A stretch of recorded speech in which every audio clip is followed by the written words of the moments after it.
Ang mabuting balita ng Panginoon ayon kay San Lucas. Nang dumating ang araw ng paglilinis sa kanila ayon sa kautusan ni Moises, si Jesus ay dinala ng kanyang mga magulang sa Jerusalem upang iharap sa Panginoon, sapagkat ayon sa kautusan, ang bawat panganay na lalaki ay nakatalaga sa Panginoon.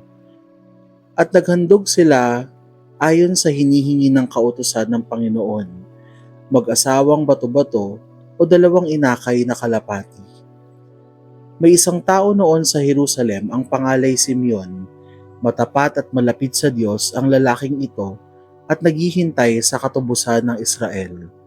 Sumasa kanya ang Espiritu Santo na nagpahayag sa kanya na hindi siya mamamatay hanggat hindi niya nakikita ang Mesiyas na ipinangako ng Panginoon. Sa patnubay ng Espiritu, pumasok siya sa templo, at nang dalhin doon ng kanyang mga magulang ang sanggol na si Jesus upang gawin ang hinihingi ng kautusan, siya'y kinalong ni Simeon. Ito'y nagpuri sa Diyos na ang wika, "Kunin mo na, Panginoon, ang iyong abang alipin.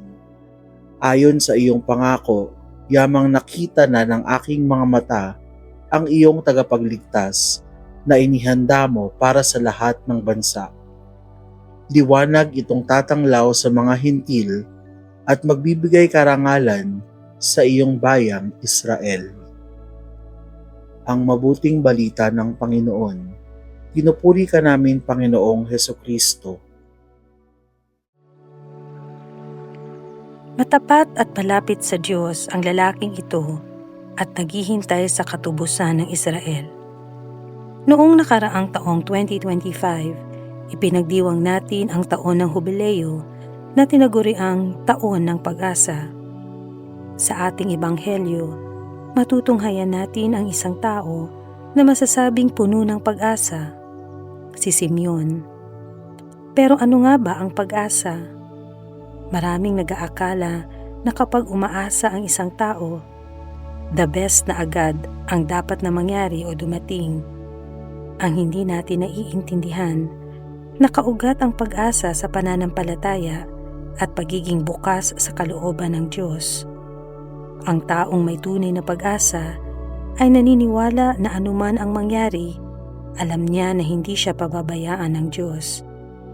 Anuman ang pangyayari o kalagayan, maganda o masama, batid niya na ang plano ng Diyos ang mananaig at magwawagi sa bandang huli.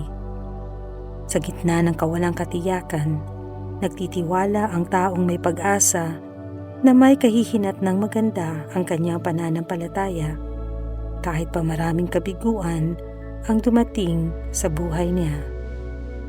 Pagnilayan at isabuhay ang mga salitang, "Ang Panginoon ang nagbibigay, siya rin ang kukuha." Purihin ang Panginoon.